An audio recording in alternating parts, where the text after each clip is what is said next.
চাঁদপুরের ফরিদগঞ্জে নির্বাচনী গণসংযোগের সময় গতকাল সংঘর্ষ হয় বিএনপি ও জামায়াত নেতাকর্মীদের মধ্যে। এতে উত্তাপ ছড়িয়েছে ভোটের মাঠে।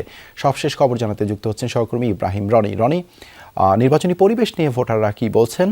আইন শৃঙ্খলা বাহিনী কতটা তৎপর? বিজলি কেবলসের স্কিন কোটেড ইনসুলেশন আগুন প্রতিরোধী। বিজলি কেবলস, নিরাপদ আজীবন। দেবাশিস, আপনি জানেন যে চাঁদপুরের 5টি আসনে নির্বাচন হচ্ছে। 36 জন প্রার্থী এই নির্বাচনে প্রতিদ্বন্দ্বিতা করছে।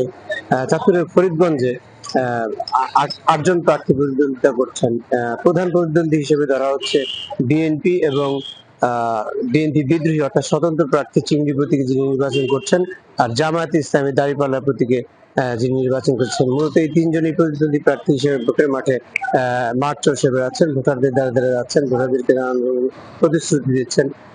ভোটাররা যেমনটি বলছেন, আসলে যারা তাদের সুখ দুঃখে পাশে থাকবেন, উন্নয়ন করতে পারবেন, তাদেরকেই তারা চান। আর চাঁদপুরের যেমনটি আপনি জানতে চাইছিলেন যে চাঁদপুরে গতকাল যে ঘটনা ঘটেছে, স্বতন্ত্র প্রার্থী প্রচারণা করতে গিয়ে দুপক্ষের মধ্যে যে সংঘর্ষের ঘটনা ঘটে, সেখানে কিন্তু 15 থেকে 20 জনের মতো আহত হওয়ার খবর পেয়েছি আমরা। এই ঘটনার পরে 2 জনকে গ্রেপ্তার করেছে আইন শৃঙ্খলা রক্ষাকারী বাহিনী।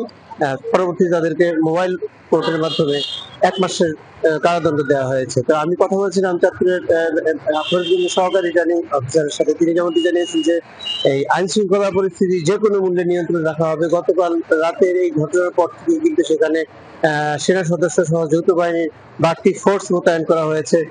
তারা যেমনটি বলছেন যে কোনো ক্রমেই আসলে ভোটের মাঠ অশান্ত হতে দেওয়া যাবে না। আর চাঁদপুরের অন্যান্য এলাকায়ও কিন্তু শান্ত পরিস্থিতি আছে, শুধুমাত্র ফরিদগঞ্জে উত্তপ্ত পরিস্থিতি সৃষ্টি হয়েছে গতকাল। তো এই ছিল চাঁদপুর থেকে সর্বশেষ। দেবাশিস, ধন্যবাদ ইব্রাহিম রনি আমাদের সাথে যুক্ত হবার জন্য।